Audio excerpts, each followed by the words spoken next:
आपका स्वागत है जीवन का सत्य के दूसरे भाग में। इस वीडियो में हम यह जानने की कोशिश करेंगे कि क्या ईश्वर को जानना संभव है। इसी मूल प्रश्न को हम आगे जानने का प्रयास करेंगे। जीवन का सत्य भाग 2। अभी तक हमने पिछले भाग में यह समझने की कोशिश की कि ईश्वर गॉड अल्लाह में क्या अंतर है। जीवन का सत्य भाग 1 में हमने ईश्वर को प्रथम व द्वितीय स्तर से समझने की कोशिश की। अब हम आगे ईश्वर को तृतीय स्तर पर समझने की कोशिश करेंगे। तृतीय स्तर में हम ईश्वर के अस्तित्व को समझने का प्रयास करेंगे।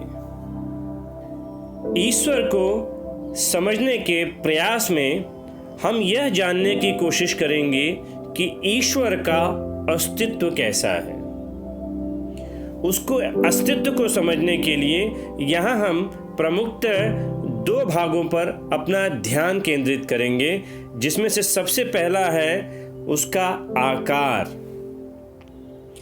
क्या ईश्वर का कोई आकार है? आकार का अर्थ होता है क्या ईश्वर को मापा जा सकता है? क्या ईश्वर की कोई आकृति है? क्या ईश्वर का कोई रूप है? क्या ईश्वर का कोई शक्ल है, या उसका अलंकार है, या उसकी दिखावट है, या उसकी कोई संरचना है, या उसका कोई ढांचा है, या उसकी बनावट है, या उसका डील डॉल है, या उसको विस्तार किया जा सकता है? क्या ईश्वर की कोई सूरत है, उसका चित्र है, या वो लंबाई चौड़ाई में उसे जाना जा सकता है? ये जिसको हम और आगे अंग्रेजी भाषा में अगर समझने की कोशिश करें तो इसका अर्थ ये होता है does God have any shape? Does he have any size, shape, figure, appearance, structure, largeness, externality, make, mould, dimension, और ही हैव एनी फॉर्म और लुक। तो इस प्रकार से हम आगे ये समझने की कोशिश करेंगे कि क्या ईश्वर का कोई आकार होता है। दूसरे भाग में हम ये जानने की कोशिश करेंगे कि क्या ईश्वर को कोई व्यवहार होता है? क्या ईश्वर कोई प्रतिक्रिया करता है? क्या ईश्वर अपनी इच्छाओं के माध्यम से या अपनी प्रतिक्रिया के माध्यम से अपने अस्तित्व का एहसास कराता है?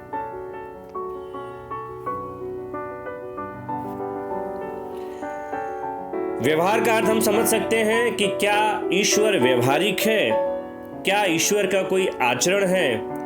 क्या ईश्वर का कोई सलूक है, या उसका आचार है, या उसकी चाल चलन है, या किसी प्रकार की आदत है, या ईश्वर का कोई स्वभाव है, या उसका कोई तकसीम है, या उसका किसी प्रकार का बर्ताव है? क्या ईश्वर कोई गतिविधि करता है? क्या ईश्वर अनुभव करता है? क्या ईश्वर अनुभूति भी कर प्रतिक्रिया करता है? तो इस प्रकार से हम यहाँ पर ईश्वर के व्यवहार को समझने का प्रयास करेंगे। इसका मतलब हम समझ सकते हैं फिर से कि does God have any behaviour, uses, performance, habit, bearing, going on, conduct, और he have any kind of experience. तो इस प्रकार से हम आगे ईश्वर की सकारात्मक परिभाषा को समझने का प्रयास करेंगे। ईश्वर की सकारात्मक परिभाषा का अर्थ है ईश्वर के अस्तित्व को परिभाषित करना। क्या ईश्वर के अस्तित्व को आकार या व्यवहार के माध्यम से जाना जा सकता है या उसे परिभाषित किया जा सकता है? इस कड़ी में हम सबसे पहले चलते हैं हिंदू धर्म में। क्या हिंदू धर्म ईश्वर के आकार को मानता है? तो हम यहां पर देखते हैं हिंदू धर्म ईश्वर के अवतारवाद का सिद्धांत अपनाता है। अवतार का शाब्दिक अर्थ है भगवान या ईश्वर का अपनी स्वातंत्र्य शक्ति के द्वारा भौतिक जगत में मूर्त रूप से आविर्भाव होना या प्रकट होना। यहाँ पर देखा जाता है कि ईश्वर को अवतारवाद के रूप में हिंदू धर्म स्वीकार करता है। हिंदू धर्म में मुख्य रूप से विष्णु के अवतारवाद की चर्चा होती है। विष्णु परमेश्वर के 3 मुख्य रूपों में से एक हैं और उनके आकार का वर्णन है। श्री विष्णु की आकृति से संबंधित श्रुति परक का एक श्लोक अति प्रसिद्ध है। शांताकारम भुजगशयनम पद्मनाभम सुरेशम। तो इस प्रकार से हमें श्रुति परक के इस श्लोक में श्री विष्णु की आकृति का वर्णन मिलता है। इसका अर्थ है विष्णु जिनकी आकृति अतिशय शांत है, जो शेषनाग की शैया पर शयन किए हुए हैं, जिनकी नाभि में कमल है, जो देवताओं के भी ईश्वर और संपूर्ण जगत के आधार हैं, जो आकाश के सदृश सर्वत्र व्याप्त हैं, नील मेघ के समान जिनका वर्ण है, अतिशय सुंदर जिनके संपूर्ण अंग हैं, जो योगियों द्वारा ध्यान करके प्राप्त किए जाते हैं, जो संपूर्ण लोकों के स्वामी हैं, जो जन्म मरण रूप भय का नाश करने वाले हैं, ऐसे लक्ष्मीपति कमल नेत्र भगवान श्री विष्णु को मैं प्रणाम करता हूँ। तो इस प्रकार से हम देखते हैं कि हिंदू धर्म में ईश्वर के आकार का वर्णन किया गया है और हिंदू धर्म ईश्वर के आकार को स्वीकार करता है। तो यहाँ पर हम जैसे देखते हैं कि हिंदू धर्म ईश्वर के आकार को स्वीकार करता है। अब हम आगे देखते हैं कि क्या हिंदू धर्म ईश्वर के व्यवहार को भी स्वीकार करता है या ईश्वर व्यवहारिक है, इस चीज की स्वीकृति देता है। तो हम यहाँ पर फिर से देखते हैं कि श्री विष्णु के बारे में कहा गया है, उनके व्यवहार का वर्णन किया गया है। विष्णु के 3 पद यदि सृष्टि करते हैं, स्थापन करते हैं, धारण करते हैं, तो वहीं पर आश्रित जनों का पालन पोषण भी किया करते हैं। लोगों को अपना भोग्य अन्नादि उन्हीं 3 पद क्रमों के प्रसाद स्वरूप प्राप्त होता है, जिससे कि वे परम तृप्ति का अनुभव किया करते हैं। जो लोग विष्णु की स्तुति करते हैं उनका वे सर्वविध कल्याण करते हैं, क्योंकि उनके स्तवनादि कर्म से उसे परम स्फूर्ति मिलती है। तो इस प्रकार स्फूर्ति प्रदायिनी श्रुति विष्णु तक पहुंचा पाने के लिए सभी लालायित रहते हैं, वे वरिष्ठ दाता हैं। तो इस प्रकार से हम देखते हैं कि हिंदू धर्म में ईश्वर के व्यवहार का वर्णन किया गया है। वहां पर कहा गया है कि ईश्वर की स्तुति या उनकी पूजा करने के पश्चात ईश्वर हमारे ऊपर कल्याण करते हैं और यह स्तुति या पूजा हमारे जीवन को मंगल कराती है। इसका अर्थ है हिंदू धर्म ईश्वर को व्यवहार के रूप में भी स्वीकार करता है। तो इसका अर्थ हुआ कि हिंदू धर्म व्यवहार के रूप में भी ईश्वर को स्वीकार करता है। तो यहाँ पर हम देखते हैं कि हिंदू धर्म ईश्वर के आकार को भी मानता है और उसके व्यवहार को भी मानता है। हिंदू धर्म इन दोनों रूपों में ईश्वर के अस्तित्व को मानता है। जैसे कि कहा जाता है कि हिंदू धर्म बहुत सारे विचारों का और दर्शन का ज्ञान है, तो कई जगहों पर ऐसा भी देखा जाता है कि ईश्वर के आकार में भी हमें अलग अलग प्रकार के विचार मिलते हैं। मगर हम फिलहाल एक पूरे हिंदू धर्म के मोटे तौर पर हम इस चीज़ को स्वीकार कर सकते हैं कि हिंदू धर्म आकार और व्यवहार, ईश्वर का आकार होता है और ईश्वर व्यवहारिक होता है, इन दोनों रूपों में ईश्वर को स्वीकार करता है। अब आगे हम यहूदी धर्म के ईश्वर यानी यहोवा, जिन्हें ईश्वर की संज्ञा दी जाती है, उनके बारे में समझने का प्रयास करेंगे। हालांकि यहूदी धर्म ग्रंथों में ईश्वर के आकार का उल्लेख नहीं मिलता है और उनके इसी उल्लेख न मिलने की वजह से ये माना जाता है कि यहूदी धर्म निराकार ईश्वर के रूप को मानता है। उसके अनुसार ईश्वर का आकार नहीं होता है। यहूदी मान्यताओं की एक और खूबी यह है कि उनके मान्यताओं के अनुसार ईश्वर एक है और उसके अवतार या स्वरूप नहीं है।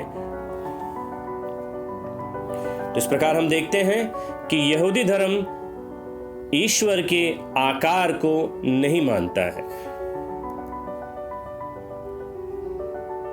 वहीं पर जब ईश्वर के व्यवहार की बातें आती हैं तो व्यवहार के बारे में हमें यहूदी धर्म ग्रंथों से ईश्वर के व्यवहारिकता के होने के कई सबूत मिलते हैं, जिसमें से प्रमुखतः यह देखा जाता है कि ईश्वर एक न्यायी एवं निष्पक्ष न्याय करता है, जो कुकर्मियों को दंड और भले लोगों को इनाम देता है। वह दयालु भी है और पश्चाताप करने पर पापियों को क्षमा प्रदान करता है।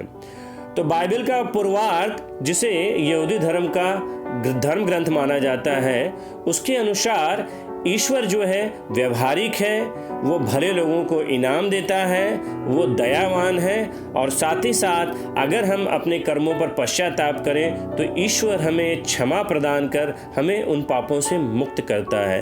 तो इस प्रकार की बातें पूरी तरह से ईश्वर के व्यवहारिक होने का प्रमाण देती हैं। तो इस प्रकार से अगर हम देखें तो यहूदी धर्म ईश्वर के आकार को तो नहीं मानता, मगर हाँ, ईश्वर के व्यवहार को वो जरूर मानता है।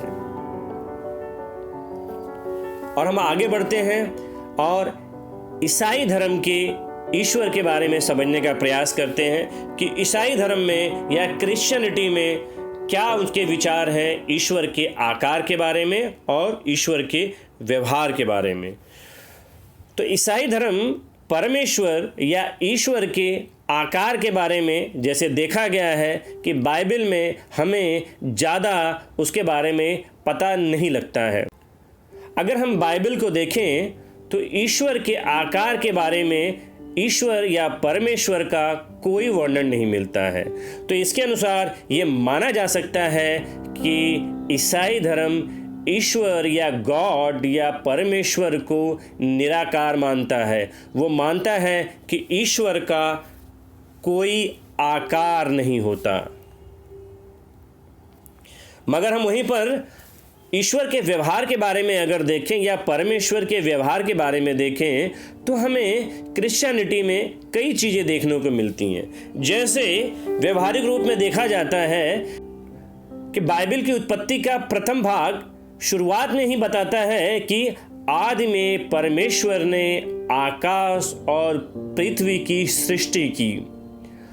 और बाइबल के ये शब्द ईश्वर के कर्म या उसके व्यवहारिक होने का लक्षण देते हैं कि ईश्वर ने ही आकाश और पृथ्वी को बनाया।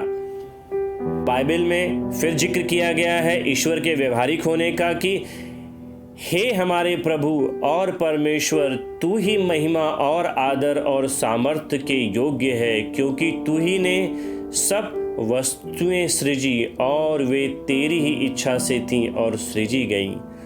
तो बाइबल के ये शब्द ईश्वर के व्यवहारिक होने का प्रमाण साबित करते हैं। बाइबल के ये शब्द ईश्वर के व्यवहारिक होने का लक्षण देते हैं कि उनके अनुसार ये पूरी सृष्टि ईश्वर की इच्छा से बनाई गई और ईश्वर ने अपनी इच्छा से इसे बनाया। तो यहाँ पर स्पष्ट रूप से दिखता है कि बाइबल में ईश्वर या परमेश्वर पूरी तरह से व्यवहारिक है।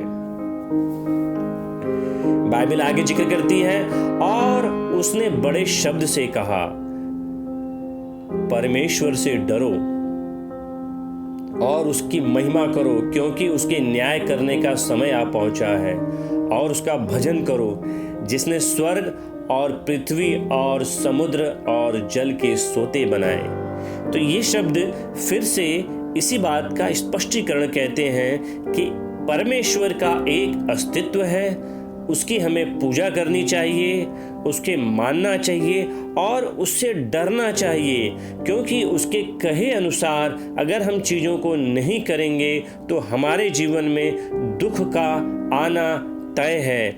और अगर हम उसके कहे अनुसार उसकी स्तुति करेंगे, उसकी पूजा करेंगे, उसे प्रे करेंगे, तो हमारे जीवन में खुशी आएगी।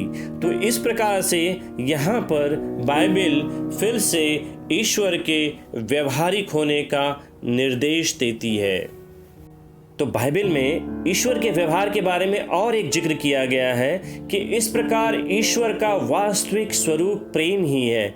मनुष्य की दृष्टि से वह दयालु है, जिसके प्रति प्रेम पूर्ण आत्मसमर्पण होना चाहिए। बाइबल के उत्तरार्ध में ईश्वर को लगभग 300 बार पिता कहकर पुकारा गया है। तो यहाँ पर एक व्यवहारिक होने का स्पष्टीकरण मिलता है कि ईश्वर या गॉड को पिता के संबोधन से बाइबल में संबोधित किया गया है। और एक खास बात परमेश्वर के बारे में जो ईसाई धर्म में माना गया है, और वह है त्रित्व के सिद्धांत में। त्रित्व एक विशेष सिद्धांत है जिसका अनुकरण ईसाई धर्म में किया जाता है, क्योंकि वो मानता है कि इसकी शिक्षा ईसा मसीह ने दी है। इसके अनुसार एक ही ईश्वर में 3 व्यक्ति हैं, पिता, पुत्र तथा पवित्र आत्मा, father, son and holy ghost. ये तीनों समान रूप से अनादि, अनंत और सर्वशक्तिमान है। तो इस प्रकार से हम देखते हैं कि ईसाई धर्म ईश्वर के आकार को तो नहीं मानता है, मगर हाँ, उसके व्यवहार को वो स्वीकार करता है।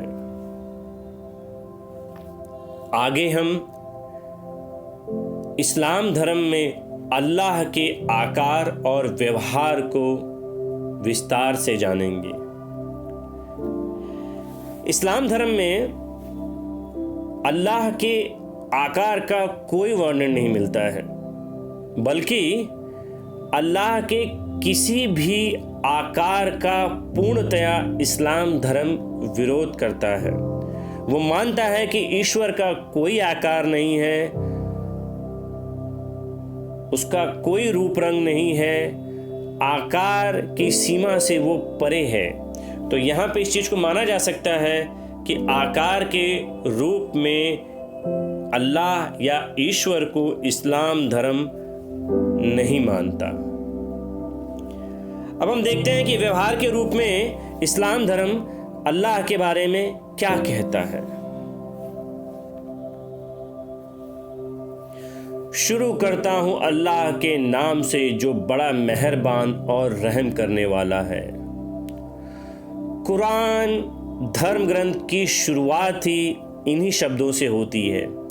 ये शब्द अपने आप में अल्लाह के व्यवहारिक होने का लक्षण देते हैं। ये कहते हैं कि अल्लाह मेहरबान है और रहम करने वाला है, और ये अल्लाह का व्यवहार है। इसके अर्थ से इस्लाम अल्लाह को व्यवहारिक रूप में स्वीकार करता है। इस्लाम धर्म में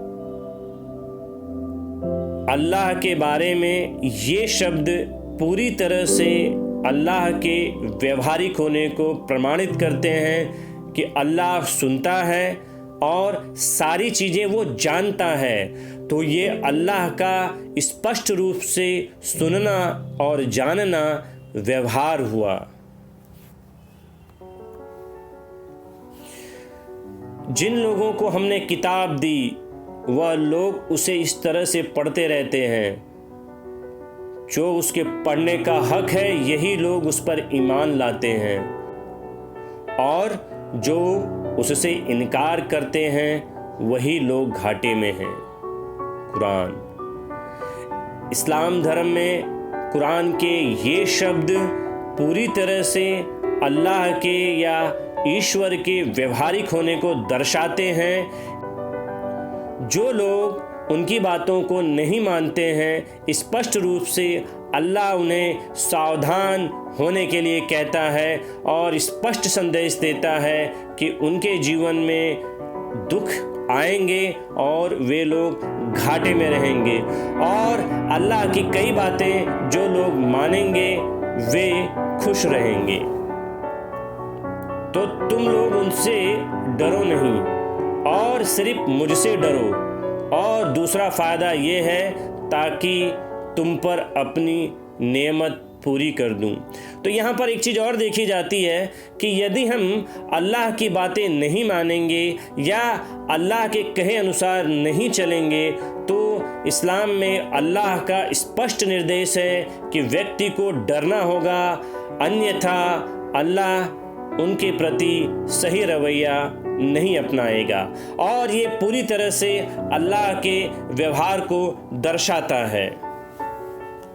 खुदा तुमसे अपनी बख्शीश और फजल व करम का वायदा करता है, और खुदा बड़ी गुंजाइश वाला और सब बातों को जानने वाला है। यहाँ पर एक चीज़ और देखने को मिलती है कि इस्लाम में अल्लाह पूरी तरह से व्यवहारिक है, सभी चीज़ों को वो जानते हैं और उसके अनुसार ही वे अपनी प्रतिक्रिया करते हैं। इस्लाम में अल्लाह के व्यवहारिक होने का एक और हमें स्पष्टीकरण इन शब्दों से मिलता है कि ख्वाह तुम उसको जाहिर करो या उसे छिपाओ, खुदा तुमसे उसका हिसाब लेगा। फिर जिसको वो चाहे बख्श दे और जिस पर चाहे अजाब करे, और खुदा हर चीज़ पर कादिर है। इस्लाम धर्म में अल्लाह के व्यवहार को पूरी तरह से सर्वोच्च वरीयता दी गई है। पूरी तरह से अल्लाह के इच्छाओं के ऊपर ही मनुष्य का जीवन निर्भर है। वो अगर चाहे तो आपको बख्श दे, अगर वो नहीं चाहे तो आपके ऊपर अजाब करे, यानी आपके साथ में बुरा करे। हर एक चीज़ खुदा की इच्छा से चलती है। तो यहाँ पर यह देखने को मिलता है कि इस्लाम में ईश्वर या अल्लाह के व्यवहार को सर्वोच्च वरीयता दी गई है और उसे पूरी तरह से व्यवहारिक माना गया है। ए ईमानदारों, खुदा तुम्हें हुक्म देता है। कुरान के ये शब्द अल्लाह के एक और व्यवहार को बताते हैं कि वो आदेश देता है, प्रतिक्रिया देता है, और साथ ही साथ वो हमें स्पष्ट निर्देश देता है। तो इस प्रकार के ये सारे व्यवहार इस्लाम में अल्लाह के व्यवहार को दर्शाते हैं, और इसके अनुसार इस्लाम धर्म में अल्लाह के आकार का तो विरोध कड़ा हुआ है, मगर हाँ, इस्लाम में अल्लाह को पूरी तरह से व्यवहारिक माना गया है। अल्लाह का व्यवहार है, और व्यवहार के रूप में इस्लाम धर्म में अल्लाह को स्वीकार किया गया है।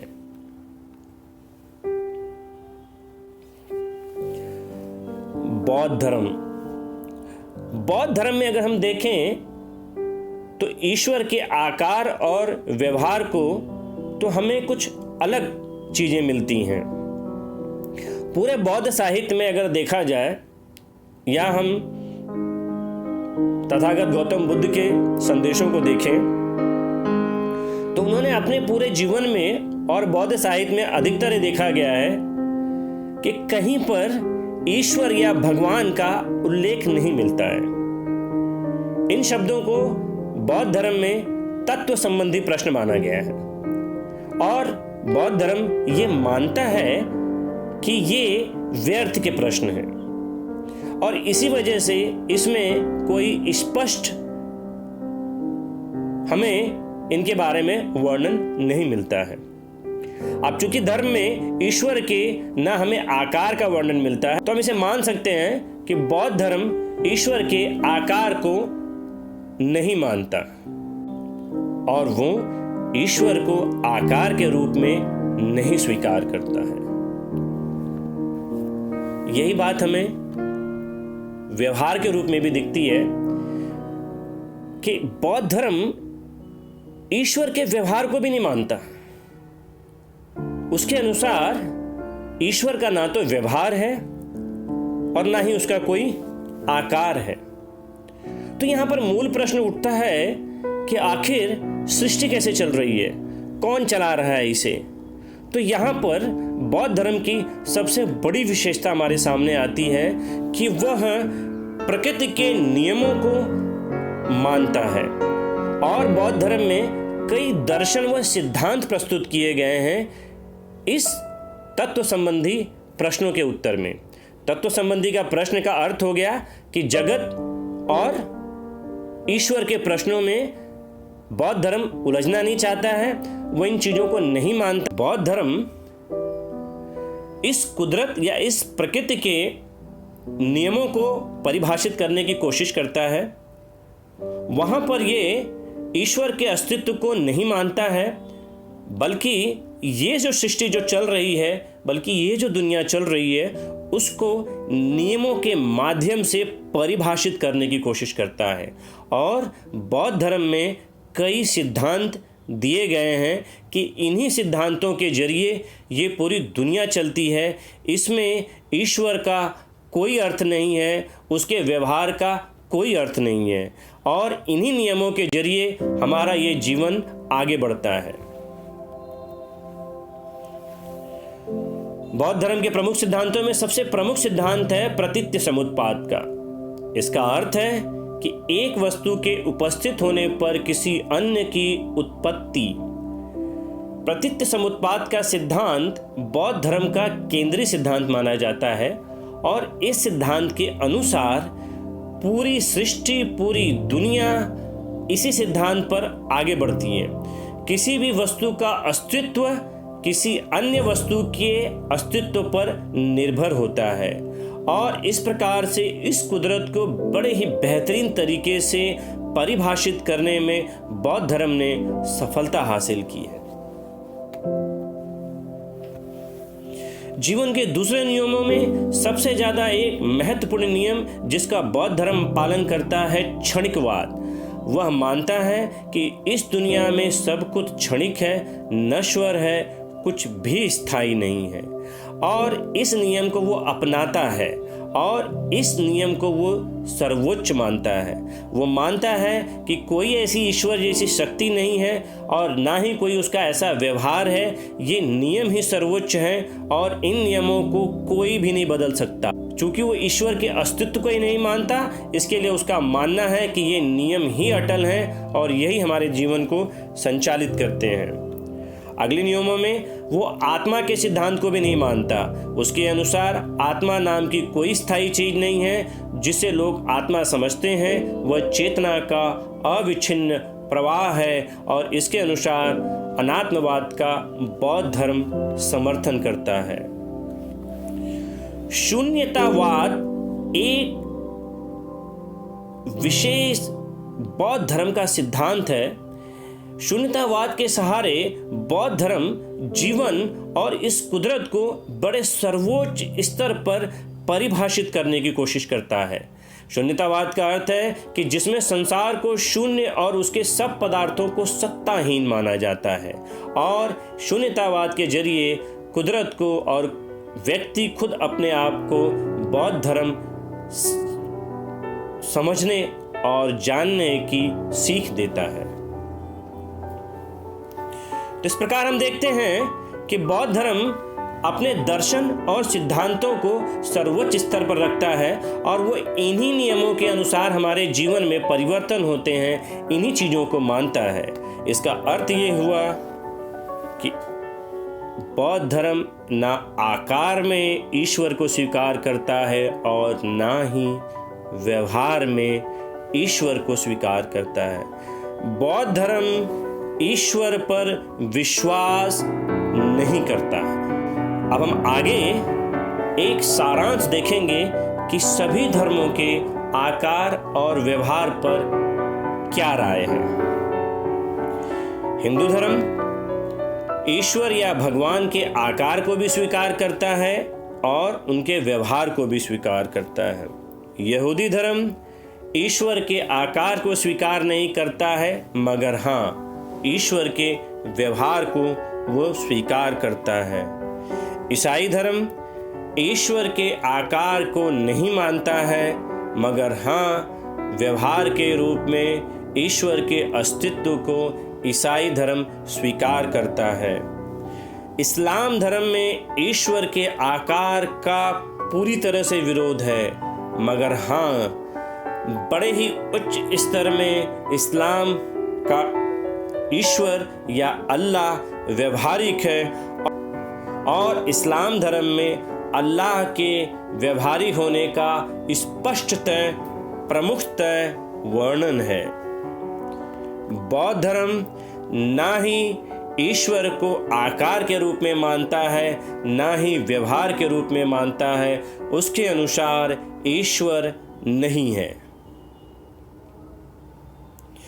तो ये हमने जानने की कोशिश की कि विभिन्न धर्म ईश्वर के आकार और व्यवहार में क्या राय रखते हैं। आगे हम ये देखेंगे हमारे जीवन में जो सारे घटनाक्रम होते हैं उन पर ईश्वर का क्या प्रभाव है। क्या ऐसा कोई ईश्वर की इच्छा या राय का हमारे जीवन पर प्रभाव पड़ता है? तो हम आगे ये जानने की कोशिश करेंगे कि हमारी जीवन की घटनाएं क्यों घटती हैं और ये विभिन्न धर्म उन घटनाओं पर क्या अपनी राय प्रस्तुत करते हैं। तो सबसे पहले ये राय बनती है कि हमारे जीवन की सारी घटनाएं ये ईश्वर, अल्लाह, गॉड, परमेश्वर, ये इनकी इच्छा पर आधारित है। भगवान ने चाहा ऐसा हो गया, अल्लाह की मर्जी, उन्होंने चाहा ऐसा किया, परमेश्वर की इच्छा थी, इसके लिए मेरे जीवन में यह घटना घटी। तो क्या हमारे जीवन की घटनाएं अल्लाह, ईश्वर, गॉड, परमेश्वर की इच्छा पर आधारित होती हैं या हमारे जीवन में होने वाली जो सारी घटनाएं हैं वो हमारे कर्म फल का नतीजा है? जैसा हम कर्म करेंगे वैसा ही हमारा फल होगा। हमारे जीवन की घटनाएं हमारे कर्म पर ही आधारित होती हैं। तो हमारे जीवन में जो भी घटनाक्रम होते हैं इसके दो महत्वपूर्ण कारण माने जाते हैं कि या तो वो घटना हमारे जीवन के कर्म के ऊपर आधारित होती है कि हमने वैसा किया इसलिए हमारे साथ में ऐसा हुआ, दूसरा हमारे साथ में कि यह जो घटना घटी है ये ईश्वर या भगवान की मर्जी से हुई है। तो अब ये देखते हैं कि इन दोनों घटनाक्रमों पर कौन से धर्म की क्या राय है। हिंदू धर्म में जो जीवन की घटनाएं घटती हैं तो हिंदू धर्म किसे मानता है कि हमारे जीवन की जो घटनाएं हैं वो कर्म के ऊपर आधारित हैं या ये भगवान की मर्जी से होता है। तो ऐसा देखा गया है कि चूंकि हिंदू धर्म में अगर हम इसको विस्तार से जाने तो हिंदू धर्म में कर्म जैसे होंगे वैसे ही फल होंगे, इस प्रकार की बातें काफी विस्तार से मिलती हैं। तो वैसा माना जाता है कि हिंदू धर्म जो है वो कर्म आधारित अपने जीवन में घटनाओं को ज़्यादा मानता है, बजाय वो ईश्वर की इच्छा पे होने वाली घटनाएं होती हैं उसको कम मानता है। हालांकि जहाँ पर देखा गया है कि चूंकि कर्म आधारित घटनाएं हमारे जो जीवन में होती हैं हिंदू धर्म उस चीज़ को स्वीकार करता है, मगर साथ ही साथ वह ये भी मानता है कि अगर हम ईश्वर की पूजा करें, यदि उसकी अर्चना करें तो उससे भी ईश्वर प्रसन्न होकर हमारे ऊपर प्रभावित होता है। मगर हाँ, ये हम मान सकते हैं कि हमारे जीवन की जो अधिकतर घटनाएं होती हैं हिंदू धर्म के अनुसार वो हमारे कर्म फल का ही परिणाम होती हैं, हमारे कर्म की वजह से ही वो घटनाएं घटती हैं। तो इस वजह से हमारे जीवन में कर्म प्रधान घटनाएं जो घटती हैं उसका महत्व ज़्यादा है। हिंदू धर्म इस चीज़ पर विश्वास करता है। तो यहाँ पे एक आकलन दिया गया है कि लगभग 75% जो घटनाएं हमारे जीवन में घटती हैं वो हमारे कर्मानुसार ही होती हैं। केवल 25% घटनाएं जो रहती हैं अगर हम स्तुति या पूजा पाठ करें तो उससे भी हमारे जीवन में जो घटनाएं हैं वो बदल सकती हैं। तो ये हिंदू धर्म की मान्यता है। आगे हम अगर यहूदी धर्म के बारे में देखें तो यहूदी धर्म में कर्म को भी महत्व दिया गया है और ईश्वर या गॉड की भी इच्छा को महत्व दिया गया। तो हम ये कह सकते हैं कि ये दोनों को समान रूप से महत्व देता है और दोनों को समान रूप से मानता है कि जो हम कर्म करते हैं उसके अनुसार भी हमें फल मिलता है। साथ ही साथ वो यह मानता है कि हमारे जीवन में भगवान का खुश होना भी बहुत ज़रूरी है, उसकी भी पूजा पाठ हमारे जीवन में ज़रूरी है। तो इन दोनों को यहूदी धर्म समान रूप से मानता है। तो हम दोनों को समान रूप से यहूदी धर्म में स्वीकार कर सकते हैं कि हमारी कर्म और हमारी ईश्वर के प्रति श्रद्धा दोनों का हमारे जीवन में समान रूप से महत्व है। वहीं पर अगर हम देखें ईसाई धर्म में तो ईसाई धर्म भी दोनों बातों को समान रूप से ही स्वीकार करता है। उसके अनुसार कर्म जैसे होंगे वैसे आपके फल होंगे और साथ ही साथ परमेश्वर की दया भी हमारे जीवन को परिवर्तित कर सकती है। तो यहाँ पर एक चीज़ देखी जाती है कि ईसाई धर्म भी दोनों घटनाओं को या दोनों कारणों को समान रूप से स्वीकार करता है। उसके अनुसार हमारे जीवन में जो कर्म होते हैं उसके अनुसार फल मिलते हैं और साथ ही साथ ईश्वर या परमेश्वर की जो इच्छा होती है उससे भी हमारा जीवन सही दिशा में जाता है। तो ईसाई धर्म इन दोनों बातों को मानता है। वहीं पर अगर हम आगे बढ़ें तो इस्लाम धर्म में ये देखा जाता है कि यहाँ पर ईश्वर या अल्लाह की इच्छा को बहुत ज़्यादा महत्व दिया गया है। यहाँ पर सबसे ज़्यादा महत्वपूर्ण है कि अल्लाह की मर्जी, अल्लाह के प्रति आपका रवैया, अल्लाह के बारे में आप क्या सोचते हो वो बहुत ज़्यादा महत्वपूर्ण है। और यहाँ पर देखा जाता है कि वो कर्म को उतना महत्वपूर्ण नहीं मानता है। इस्लाम धर्म के अनुसार अल्लाह द्वारा बताई गई जो पूजा पद्धतियां हैं या जिस प्रकार के जीवन में निर्देश दिए गए हैं वो अति आवश्यक हैं। अल्लाह के प्रति आपका रवैया ही आपके जीवन में सही दिशा देगा। इस्लाम धर्म ये मानता है कि हमारे जीवन में होने वाली सभी घटनाएं अल्लाह की वजह से होती हैं। अल्लाह की इच्छा, अल्लाह का प्रभाव, अल्लाह का हमसे खुश होना, ये सारी चीज़ें बहुत ज़रूरी हैं। बिना अल्लाह के रास्ते पर चल हम अपने जीवन को सही दिशा पर नहीं ले जा सकते हैं। अल्लाह ने जो रास्ते बताए हैं उसके प्रति हम अपना समर्पण कर ही अपने जीवन को सही दिशा पर ले जा सकते हैं। किसी भी प्रकार से अल्लाह द्वारा बताए गए रास्तों का आप विरोध नहीं कर सकते हो, इनका तीव्र निषेध है। तो इस प्रकार से इस्लाम धर्म पूरी तरह से अल्लाह के इच्छा और उनके रवैये पर निर्भर करता है। कर्म का वहाँ पर इतना महत्वपूर्ण रोल या भूमिका नहीं है।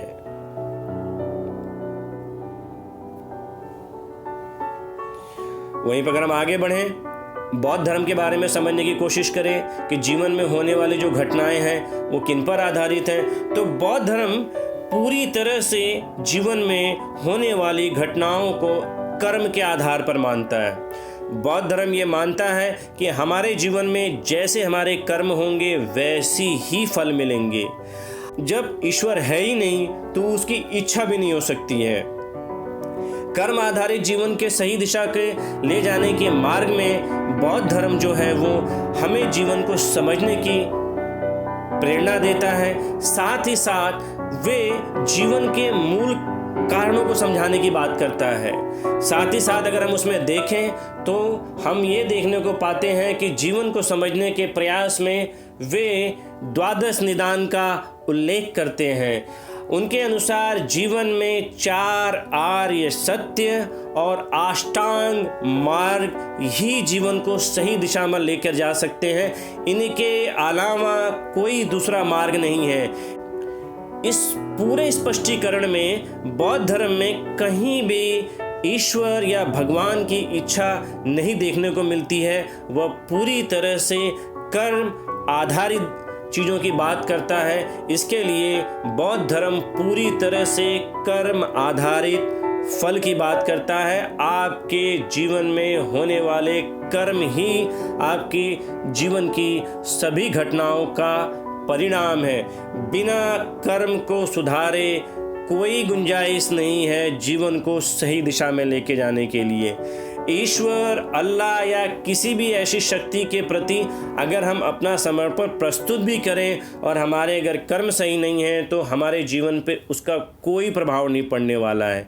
तो इस तरीके से बौद्ध धर्म जो है वो पूरी तरह से कर्म आधारित घटनाओं पर विश्वास करता है।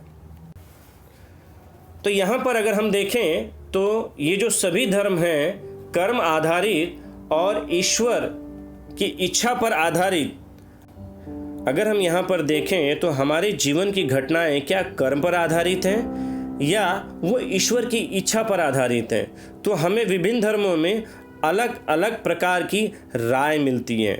जहाँ पर हम बौद्ध धर्म को देखते हैं कि वह पूरी तरह से कर्म के आधार पर अपनी बातों को कहता है और ईश्वर को चूंकि वो मानता ही नहीं तो वो मानता है ईश्वर की कोई इच्छा नहीं हो सकती है।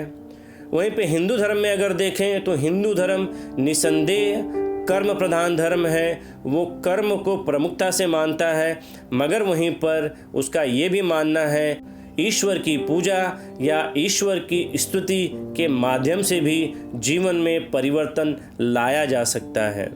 वहीं पे अगर हम यहूदी धर्म देखें तो ये दोनों चीज़ों को समान रूप से मान्यता देता है। ईसाई धर्म में भी जीवन में ईश्वर की इच्छा और कर्म दोनों को समान रूप से महत्व दिया गया है, मगर इस्लाम धर्म में ईश्वर या अल्लाह की इच्छा को प्रमुखता से माना गया है। वहाँ पर ये माना गया है कि अल्लाह यदि आपसे खुश नहीं होंगे और यदि आपके कर्म सही होंगे भी, यहाँ पर ये चीज़ देखी गई है कि अल्लाह की इच्छा या अल्लाह के बताए गए निर्देश ही सर्वोच्च हैं। अगर वो सही दिशा में नहीं हैं तो अल्लाह आपसे खुश नहीं होगा और आपके जीवन के घटनाक्रम उसी के अनुसार होंगे। कर्म को बहुत ही छोटे स्तर पर इस्लाम में स्वीकार किया गया है। मानता है कि कर्म आधारित चीज़ें होती हैं, मगर अल्लाह की इच्छा और मर्जी सर्वोच्च होती है। बिना उसकी मर्जी के कुछ नहीं हो सकता है। तो अगर हम सीधे सीधे अगर बौद्ध और इस्लाम के अगर हम अंतर को अगर हम देखना चाहें तो बौद्ध धर्म में भगवान का कोई वजूद नहीं है, भगवान की कोई इच्छा नहीं है। केवल आपके कर्म ही आपको सही दिशा दे सकते हैं। भगवान आपसे नाराज है या नहीं नाराज है उसका कोई अर्थ नहीं आपके जीवन पे पड़ता है। आप ईश्वर की पूजा कर रहे हैं या आप ईश्वर की पूजा नहीं कर रहे हैं, उससे आपके जीवन पर कोई प्रभाव नहीं पड़ता है। अगर आपने अपने जीवन में 4 आर्य शर्तों को जान लिया है और अष्टांग मार्ग का आप अनुकरण कर रहे हैं तो अपने जीवन को आप सही दिशा में ले जा सकते हैं बिना भगवान का पूजा पाठ किए। वहीं पे इस्लाम धर्म में ये बहुत ज़्यादा ज़रूरी है कि आप अल्लाह को माने और उसकी पूजा करें। इस्लाम में जो 5 मूलभूत स्तंभ बताए गए हैं, बिना उन चीज़ों की पूर्ति किए जीवन में सही दिशा नहीं प्राप्त कर सकते हैं। इस्लाम धर्म में अल्लाह की पूजा सर्वोच्च स्तर पर रखी गई है, उनकी स्तुति बहुत ऊंचे स्तर पर रखी गई है। आपका कर्म ठीक है, वो अपनी जगह पर सही है, मगर आपका अल्लाह के प्रति राय, उसका बर्ताव सही नहीं हुआ तो आपका जीवन कष्टकर होगा। आपके जीवन में होने वाली जो घटनाएं हैं वो सकारात्मक नहीं होंगी। इसको जरा और विस्तार से हम समझते हैं तो हम एक दूसरे रूप में जरा इसे समझने की कोशिश करते हैं कि ये जो घटनाक्रम है ये कुछ एक अलग राय देते हैं कि बौद्ध धर्म पूरी तरह से तर्क प्रधान धर्म है। वो चीज़ों को समझने की कोशिश करता है और उसके बाद वो राय देता है। वहीं पे इस्लाम धर्म की हम बातों को अगर समझें तो वो अपनी बातों को बड़ी दृढ़ता के साथ में रखता है और अपनी बातों पर उसे अटल विश्वास होता है। इसका अर्थ यह लगाया जाता है कि इस्लाम धर्म पूरी तरह से भावनात्मक प्रधान धर्म है। भावनाओं का वहाँ पर पूरी तरह से आवेश होता है। जिन चीज़ों को वो मानते हैं उस पर उनकी श्रद्धा होती है। अगर हम इनके मूलतः संदेशों को जानने की कोशिश करें तो बौद्ध धर्म में खुद तथागत गौतम बुद्ध ने कहा है कि जो मैं कहता हूँ उस पर विश्वास मत करो, पहले उसे जानो, उसे समझो और अगर आपका तर्क शक्ति उस चीज़ को स्वीकार करती है तभी उसको स्वीकार करो। मगर वहीं पर अगर हम इस्लाम धर्म में देखें तो इस्लाम धर्म में स्पष्ट दिशा निर्देश दिए गए हैं अल्लाह को मानने के प्रति और उनके मूलभूत सिद्धांतों के विरोध में आप कोई प्रश्न नहीं उत्पन्न कर सकते हो। आपको केवल वो मानना है। इस्लाम धर्म मूलतः भावना प्रधान धर्म होने की वजह से अपनी बातों पर अटल विश्वास करता है और जो बातें धर्म पुस्तक में कही गई हैं उसको उसी रूप में मानता है। तो इस प्रकार से हमें यह देखने को मिलता है कि बौद्ध धर्म तर्क प्रधान धर्म है, तर्क की वहां पर बात होती है। हिंदू धर्म में देखा जाए तो हिंदू धर्म भी वैसे तर्क प्रधान धर्म है और भावनाओं का वहाँ पर हमें मिश्रण मिलता है। मगर वहाँ पर कुल मिलाकर काफ़ी ज़्यादा बहस आपको देखने को मिल सकती है, बातों में वाद विवाद देखने को मिल सकता है। मूलभूत सिद्धांतों के प्रति आपको आज़ादी रहती है कि आप चीज़ों को अपने तरीके से कह सकते हैं। वहीं पर अगर हम फिर से आगे बढ़ें यहूदी और ईसाई धर्म में तो यहूदी और ईसाई धर्म में हमें दोनों की मात्रा समान रूप से दिखती है। अगर आपकी बातें लॉजिकली सही भी हैं तो भी हम आगे नहीं बढ़ सकते हैं, या परमेश्वर की इच्छा के अलग आप जानने की कोशिश करें तो भी उसे स्वीकार नहीं किया जा सकता। तो हम कह सकते हैं दोनों में समान रूप से हैं। मगर हाँ, इस्लाम में इस्लाम के जो मूलभूत सिद्धांत हैं उनके प्रति आप कोई अलग भावना नहीं रख सकते हो, उसको उसी रूप में स्वीकार करना पड़ेगा जिस रूप में धर्म ग्रंथों में कहा गया है। तो इस प्रकार से हम ये समझ सकते हैं कि जैसे जैसे ये ऊपर से हम नीचे धर्मों की तरफ आते हैं तो वो भावना प्रधान धर्म है और नीचे से जब अगर ऊपर हम जाएं तो वो तर्क प्रधान धर्म है। इन दोनों में हमें एक और बड़ी विशेषता देखने को मिलती है और वो विशेषता हमें व्यवहारिक रूप में दिखती है कि अगर मैं कहूँ कि बौद्ध धर्म बुद्धि का धर्म है और वहीं पे इस्लाम धर्म दिल का धर्म है। इस्लाम दिल से माना जाता है और बौद्ध धर्म बुद्धि से माना जाता है। इस्लाम को मानने वाला व्यक्ति अपनी भावनाओं में और अपने दिल में अटल विश्वास रखता है और बौद्ध धर्म में मानने वाला व्यक्ति अपनी बुद्धि के सहारे धर्म को परिभाषित करता है और वो फिर विश्वास करता है। तो ये गलत नहीं होगा। ठीक उसी प्रकार से अगर हम हिंदू धर्म में देखें तो हिंदू धर्म भी बुद्धि का प्रयोग ज़्यादा करता है, वाद विवाद को काफ़ी ज़्यादा वो जगह देता है। आप उनके मूलभूत सिद्धांतों में अगर आपके पास में कोई तर्क है तो आप विरोध कर सकते हो और उस चीज़ को स्वीकार भी करता है। वहीं पर यहूदी और ईसाई धर्म में दोनों को समान रूप से देखा गया है कि अगर आप ईसाई धर्म के मूलभूत सिद्धांतों का भी विरोध करते हो तो वो देखता है कि दोनों में वो समान रूप से पाया जाता है कि भाई स्वीकार भी कर लेता है और कई बार स्वीकार नहीं भी कर पाता है। मगर इस्लाम धर्म में बिल्कुल इजाज़त नहीं है। जो इस्लाम धर्म के मूलभूत सिद्धांत हैं उसी के अनुसार ही आपको चलना पड़ेगा और ये पूरी तरह से विश्वास करता है कि अल्लाह की सकारात्मक सोच, अल्लाह के प्रति समर्पण ही हमारे जीवन को सर्वोच्च बना सकती है। तो इस प्रकार से हमने कुछ बातें देखी जो अलग अलग धर्म में भगवान के व्यवहार, विचार और उनके विशेषताओं को दर्शाता है। हमने ये भी समझने की कोशिश की कि हर एक धर्म में किस प्रकार से वो सोचते हैं। मगर फिर से वही प्रश्न उठता है कि आखिर ईश्वर का प्रश्न ही क्यों है। आखिर हम ये जानने की कोशिश करें कि ठीक है, ईश्वर का प्रश्न उत्पन्न क्यों होता है, क्यों ये प्रश्न हमारे सामने आता है, क्यों सभी धर्म जो है ईश्वर पे विश्वास करते हैं और कोई विश्वास नहीं करता है, इसका क्या मूल कारण है। तो इस प्रश्न के उत्तर पर हम आगे बढ़ते हैं। तो फिर से हम अपने पुराने उसी चीज पे चलेंगे कि इंसान जो है उसके अंदर सोचने की बुद्धि का विकास हुआ है। तो चूंकि इंसान सोच सकता है तो उसके सामने वो खुद को देखता है, वो ब्रह्मांड को देखता है, इस धरती को देखता है, इस जगत को देखता है।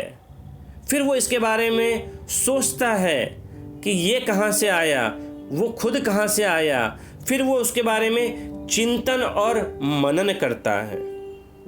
फिर उसके बाद उसकी पहली प्रतिक्रिया ये रहती है कि ये पूरे ज्ञान को जो उसकी बुद्धि के सीमा में रहते हैं, यानी जिन चीज़ों को उसका बुद्धि परिभाषित कर पाती है, उन सारे प्रश्नों को वो जानता है।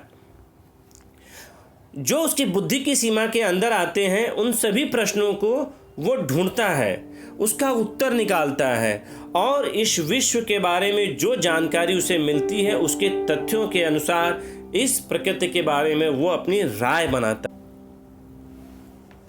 मगर यहीं पर धर्म ने हमें इन प्रश्नों के सोचने के बारे में नए नजरिए दिए हैं, नए आयाम दिए हैं। वो इन प्रश्नों को एक अलग तरीके से सुलझाने की कोशिश करता है। चूंकि ये धर्म काफ़ी पुराने हैं तो जाहिर है कि इस रहस्य को जो हमने ब्रह्मांड और खुद के बारे में जानने की कोशिश की है, इसके बारे में धर्म ने ही सहायता की है कि इन प्रश्नों को कैसे उत्तर ढूंढा जाए। तो यहाँ पर एक चीज़ और देखा गया है कि बहुत सारे प्रश्न ऐसे भी हैं हमें मिलते हैं जो हमारी बुद्धि की सीमा के परे हैं। तो यहाँ पर यह देखने को मिलता है कि बहुत सारे प्रश्न हम इस कुदरत में ये देखते हैं कि जो हमारी बुद्धि की सीमा के भी परे हैं। अब सवाल वहाँ पर सबसे बड़ा ये उठता है कि बुद्धि की सीमा के परे प्रश्नों को कैसे ढूंढा जाए। तो यहाँ पर हम ये देखते हैं कि धर्म का महत्वपूर्ण भाग सामने आता है और चूंकि बहुत सारी चीज़ों को इस दुनिया में वह नहीं ढूंढ पाता है, इसलिए धर्म जो है ईश्वर की परिकल्पना का विचार करता है और वो मानता है कि ईश्वर जैसी एक शक्ति है जो इस पूरी दुनिया को चला रही है, वही नियंत्रण किए हुए है और वही सर्वोच्च है।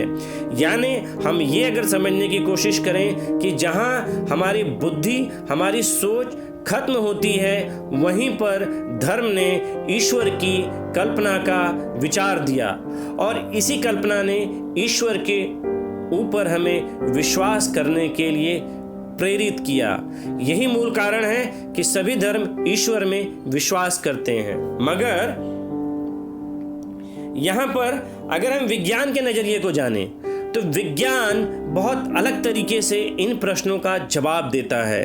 उसके अनुसार वह यह मानता है कि कोई जैसा धर्मों में बताया गया है कि ईश्वर का विशेष व्यवहार होता है, विशेष अस्तित्व होता है, उसके अनुसार ऐसी कोई भी चीज दुनिया में नहीं है।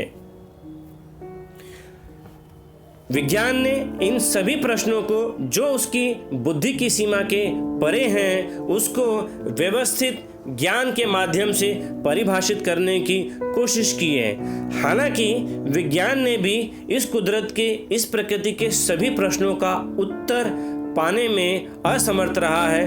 बहुत सारे ऐसे प्रश्न हैं जिनका उत्तर विज्ञान नहीं दे पाया है। मगर इतना हम मान सकते हैं कि विज्ञान ने इस कुदरत को समझने के बारे में बहुत ही विस्तार से हमें मदद की है, समझाया है और चीज़ों को सुलझाने में सफलता हासिल की है। तो इस प्रकार से हम विज्ञान के नज़रिए को नज़रअंदाज नहीं कर सकते हैं। विज्ञान क्या है? विज्ञान या साइंस जिसे कहा जाता है, विज्ञान का अर्थ है कि व्यवस्थित ज्ञान को विज्ञान कहते हैं। इसका अर्थ है कि जो हमारे पास में ज्ञान है अगर वो व्यवस्थित है तो उसे विज्ञान कहते हैं। प्रकृति के क्रमबद्ध ज्ञान को विज्ञान कहते हैं। कुदरत को, प्रकृति को गहराई से समझने को ही विज्ञान कहा जाता है। फिर हम आगे बढ़ते हैं। जब कोई ज्ञान साबित हो जाता है तो उसे विज्ञान कहा जाता है, और जब कोई ज्ञान सिद्ध हो जाता है तो उसे विज्ञान कहते हैं। विज्ञान के अनुसार ईश्वर का कोई अस्तित्व नहीं है, कोई ऐसी विशिष्ट शक्ति नहीं है जो इस सृष्टि को चला रही है। हालांकि इस कुदरत को, इस सृष्टि को चलाने के लिए विज्ञान नए नए जवाब हमें देता है, नई नई बातें हमें बताता है, और इस सृष्टि के रहस्य को सुलझाने में बहुत हद तक हमें मदद करता है। तो हम आगे अगले खंड में इन्हीं चीज़ों को और विस्तार से जानेंगे। फिलहाल यहाँ तक के लिए हम केवल विज्ञान के महत्व को जानने का प्रयास करते हैं कि विज्ञान के अनुसार ईश्वर नहीं है। तो ये था जीवन का सत्य भाग 2। इसके अगले खंड में हम ये जानने की कोशिश करेंगे जीवन के सत्य भाग 3 में, और इस भाग में हम इसी प्रश्न को फिर से परिभाषित करेंगे, ईश्वर को जानने की कोशिश करेंगे। चतुर्थ लेवल यानी 4th लेवल पे हम इसे फिर से नए तरीके से समझने का प्रयास करेंगे, और ईश्वर या भगवान के बारे में सभी धर्मों की क्या राय है उसके बारे में और विस्तार से जानेंगे। और निसंदेह विज्ञान सभी प्रश्नों के क्या उत्तर देता है, विज्ञान कैसे इस सृष्टि के रहस्य को सुलझाता है, इसको फिर से हम विस्तार से जानेंगे। तो मैं आपसे अनुरोध करूंगा कि आप जीवन के सत्य भाग 3 को अवश्य देखें। मैं आपको ये फिर से विश्वास दिलाता हूँ मैं कि ईश्वर को, भगवान को, अल्लाह को समझने में ये बहुत महत्वपूर्ण सहारा देगी। फिर मिलेंगे।